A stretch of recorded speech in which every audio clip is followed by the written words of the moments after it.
semua membawa berkah khususnya bagi keluarga Sohibul Hajah dan umumnya kepada kita semua. Amin Allahumma amin. Bapak Ibu hadirin yang saya muliakan, Sohibul Hajah mengundang kita semua pada malam hari ini tak lain dan tak bukan beliau mengadakan acara walimatul aqiqah atas kelahiran cucu beliau yang ketiga, yaitu putra dari Mas Wahyu yang bernama Muhammad Haidar Faik Abdurrahim. Sekali lagi mari kita doakan Ananda Muhammad Haidar Faik Abdurrahim yang pada malam hari ini diakikoi, mudah-mudahan dijadikan oleh Allah menjadi anak yang soleh. Al-Fatihah.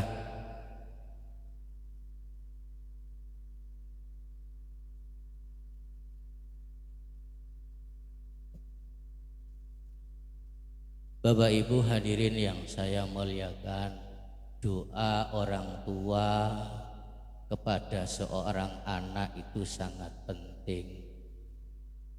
Doa orang tua terhadap anak diibaratkan doa seorang nabi terhadap umatnya. Cuman akhir-akhir ini Pak Bu, rata-rata orang tua suka bikin anak tapi malas mendoakan. Betul apa betul? Kita jangan kalah sama ayam Pak. Ayam itu kalau setelah melahirkan pasti teriak-teriak. Betul apa betul? Ayam itu kalau habis melahirkan, habis bertelur pasti teriak-teriak. Kalau bahasa Jawanya bilangnya bedo, bedo, bedo. Beda, beda, beda. Saya ini ayam bentuknya kayak begini, kok saya melahirkan berupa bulatan putih yang tidak sama seperti saya. Makanya kaget Pak. Ayam itu ketika bertelur pasti lari karena yang dilahirkan tidak sama dengan dirinya. Akhirnya ayam berani tirakat Pak Bu. Tirakat itu dari bahasa Arab taroka yang artinya adalah meninggalkan makan, meninggalkan minum, meninggalkan tidur. Selama 21 hari ayam tirakat Bapak Ibu, puasa.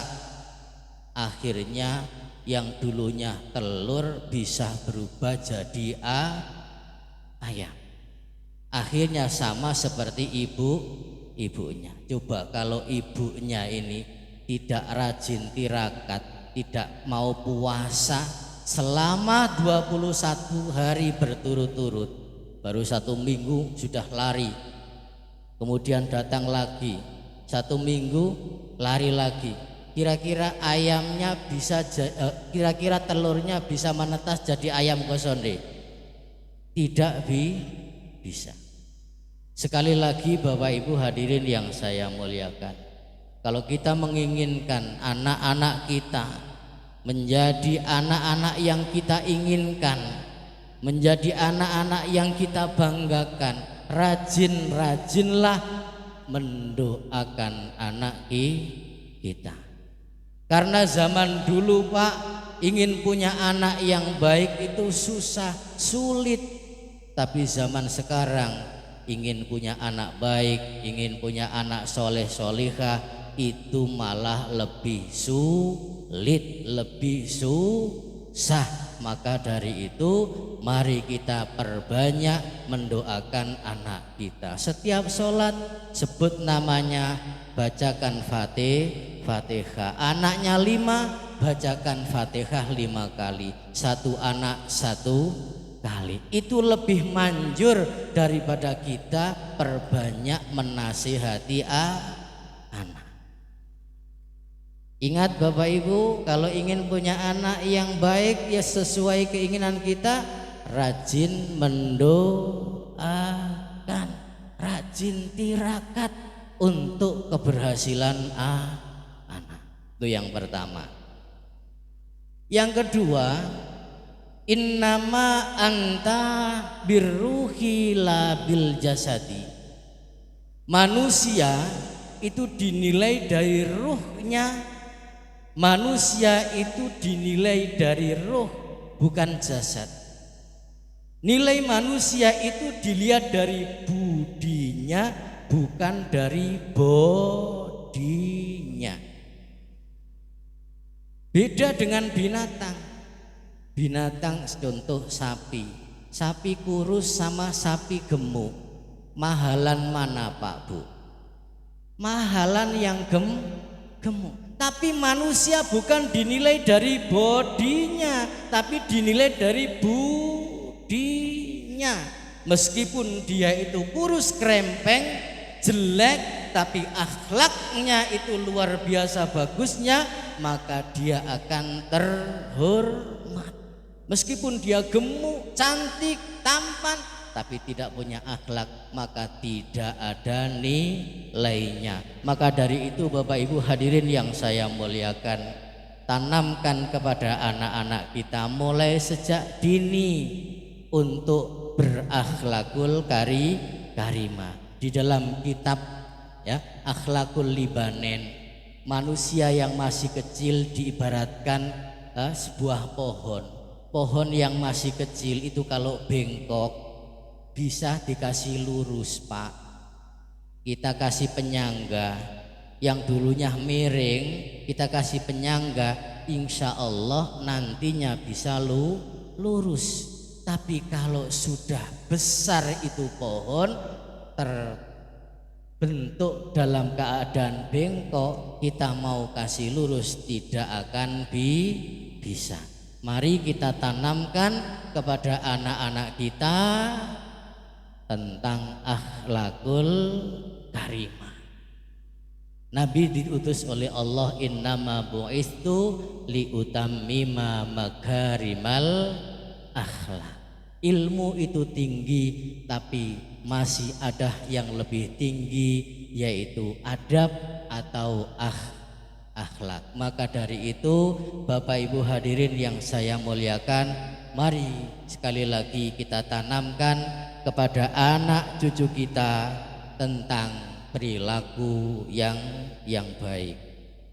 Yang terakhir, ini saya mau berpantun seperti Pak Endet, ikan sepat, ikan gabus, lebih cepat dan biar cepat makan. Setuju Bapak Ibu?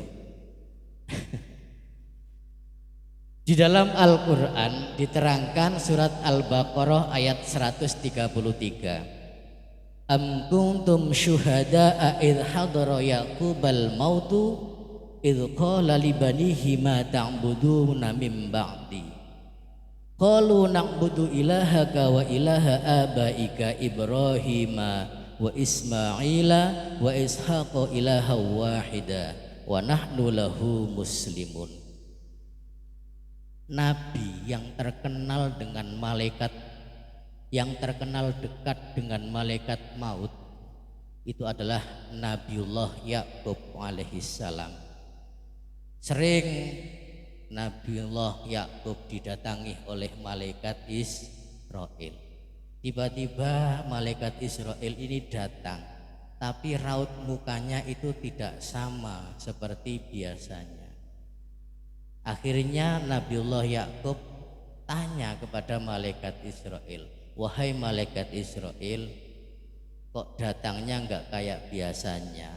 Apa maksud gerangan datang ke sini? Dijawab oleh malaikat Israel, saya akan mencabut nyawa kamu. Ketika mendengar berita bahwasanya nyawanya akan dicabut, apa yang dilakukan oleh Nabiullah Ya'qub Bapak Ibu?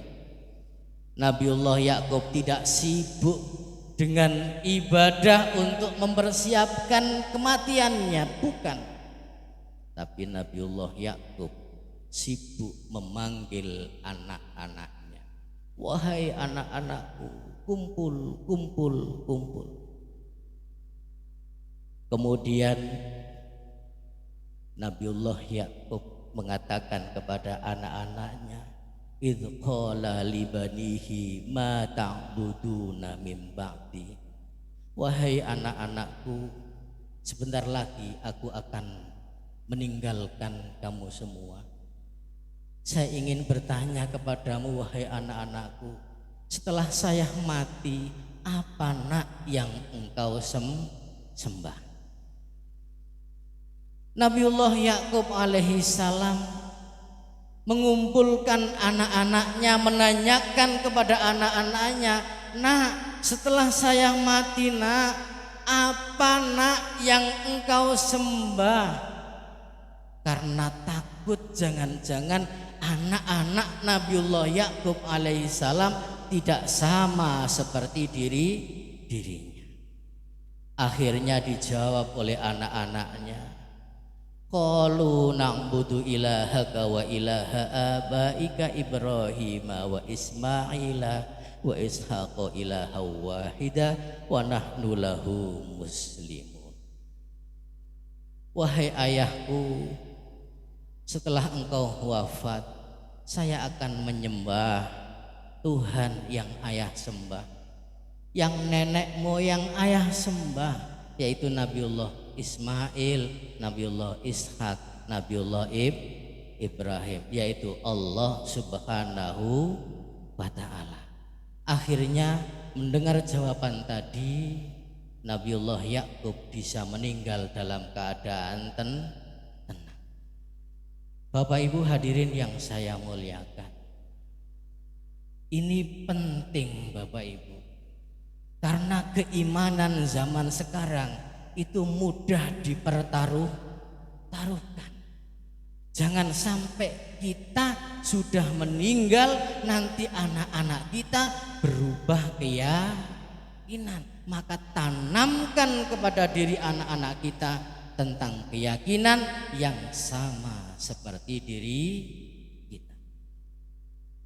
Dan di situ digarisbawahi, yaitu ilahaka wa ilaha abaika Ibrahim. Tidak langsung menyembah Allah, tapi menyembah Tuhanmu wahai Bapak, Tuhan nenek moyangmu, Nabiullah Ibrahim, Nabiullah Ishak, Nabiullah Ismail. Ini mengajarkan kepada kita bahwasannya alangkah baiknya anak-anak kita, mari kita ajari ibadah yang sama seperti kita. Kita suka yasinan, anak-anak kita ajari suka yasinan. Anak kita mari kita ajari dengan seperti apa yang kita suka. Bapak Ibu hadirin yang saya muliakan, kalau kita, anak kita, cucu kita satu keimanan, insya Allah kelak di akhirat kita akan dikumpulkan bersama-sama. Bapak Ibu hadirin yang saya muliakan, sebagai penutup saya ingin bercerita. Di dalam kitab Akhlaqul Libanin diterangkan ada seorang guru, seorang kiai mencintai salah satu muridnya melebihi cintanya terhadap murid-murid yang lain. Akhirnya murid-murid yang lain protes, Pak Guru, masa santri yang itu lebih engkau istimewakan, kita tidak. Akhirnya apa jawaban Pak Yai? Mohon maaf murid-muridku semua, apabila saya selama ini ada salah dengan engkau semua, hari ini ngajinya saya liburkan. Saya tugaskan kamu semua untuk menyembelih merpati. Semua santri dimodali pisau dan satu merpati. Diperintahkan oleh sang guru, wahai murid-muridku semua, potong itu merpati dengan catatan jangan sampai ada yang melihat. Semua muridnya keluar dari pondok mencari tempat sepi. Ada yang ke gunung, ada yang ke laut, ada yang ke hutan, ada yang ke gua. Akhirnya tak selang waktu berapa lama semua datang kembali ke pondok. Tapi ada satu santri yang burungnya ini belum dipotong, masih dalam keadaan hidup. Ditanya, wahai santriku, ternyata santri yang burungnya tidak dipotong ini ternyata santri yang dicintai, yang dikasih guru tersebut. Kenapa burung kamu enggak kamu potong sendiri? Jawabannya apa Pak Bu? Pak Yai, tadi Pak Yai suruh potong ini merpati dengan catatan tidak ada yang tahu. Saya lari ke atas gunung, saya mau sembelih. Saya ingat bahwasannya meskipun di atas gunung Allah melihat saya. Akhirnya saya enggak jadi. Saya lari ke hutan. Di tengah hutan tidak ada orang. Sudah saya mau potong, tapi saya ingat meskipun gelap di hutan belantara, Allah masih melihat. Lari ke gua, sama, dia yakin Allah tetap melihat. Akhirnya dia tidak jadi potong itu merpati. Akhirnya Kiai mengatakan, wahai santri-santriku semua, murid-muridku semua, inilah alasan saya lebih mencintai, lebih sayang, lebih mengistimewakan ini murid. Meskipun dia masih kecil, dia sudah punya perasaan selalu diawasi oleh Allah Subhanahu wa ta'ala. Beda dengan kita Pak, naik motor ada lampu merah, tengok kanan, tengok kiri, tidak ada polisi, berhenti kok lanjut Pak, lanjut. Karena kita tidak yakin Tuhan melihat. Tapi kalau kita yakin meskipun tidak ada polisi, Tuhan melihat kita, melanggar lampu merah itu adalah hal yang dilarang, maka tidak akan kita lakukan.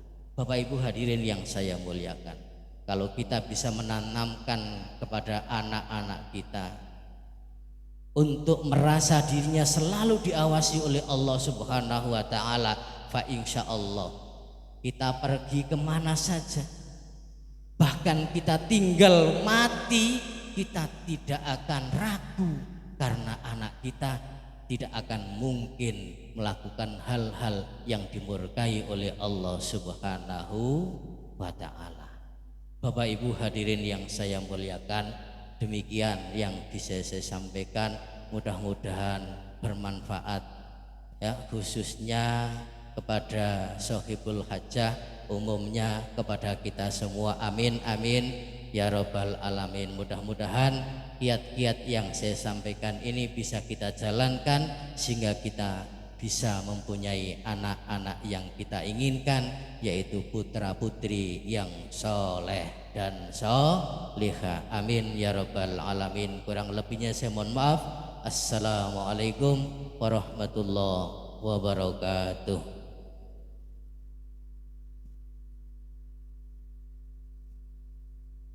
Bapak Ustadz Maktukin yang kami hormati, dari mana awalnya cinta, dari mata turun ke hati. Terima kasih atas ceramahnya. Semoga membawa bekal yang sangat berarti. Baik Bapak Ibu hadirin undangan yang kami hormati, acara kita masih panjang. Ini adalah malam minggu. Tentu malam minggu adalah malam yang sangat panjang. Setuju atau tidak? Jari telunjuk tentu untuk menunjuk, cincin kawin di jari manis. Kulihat Bapak Ibu sudah ngantuk. Tenang saja, acaranya sudah habis. Air mata jatuh berderai. Coba dijawab, mantap ya. Oke, diulang ya. Air mata jatuh berderai karena nonton film Shinchan, karena acara sudah selesai. Marilah serentak lakukan doa makan. Untuk itu marilah kita berdoa, dan izinkanlah saya membawakan doa secara Islam. Bismillahirrahmanirrahim. Allahumma barik lana fima rojaktana wa qina adzabannar. Amin amin ya robbal alamin. Baik, saya sampaikan bahwa tempat makan ada 3 titik. Bagi Bapak Ibu yang berada di bagian kanan saya bisa mengambil bagian di bagian kiri. Dan bagi Bapak Ibu yang berada di bagian sini boleh mengambil bagian di dek kapal selam ya, lantai 2. Dan bagi Bapak Ibu yang ada di bagian dalam tim sus boleh mengambil bagian di bagian belakang. Kira-kira bisa dipahami Bapak Ibu semua? Jalannya semua sama, adalah jalannya usapim nasi halalan thayyiban ya. Oke, sepakat? Baik Bapak Ibu undangan yang kami hormati, sungguh mekar pohon Kamboja, tanam tomat di tepi muara, suguhan makan sudah di meja, semoga nikmat sesuai selera.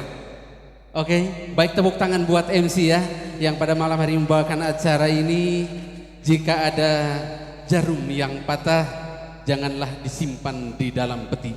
Jika ada tutur kata yang salah, janganlah disimpan di dalam hati. Jika ada sumur di ladang, boleh kita menumpang mandi. Jika ada umur yang panjang, boleh kita berjumpa lagi. Dari Surabaya ke Indragiri, beli tinta ke Kuala Linggi. Baik, saya undur diri, nanti kita berjumpa lagi. Billahi taufiq wal hidayah. Wassalamualaikum warahmatullahi wabarakatuh. Allahumma sholli ala Muhammad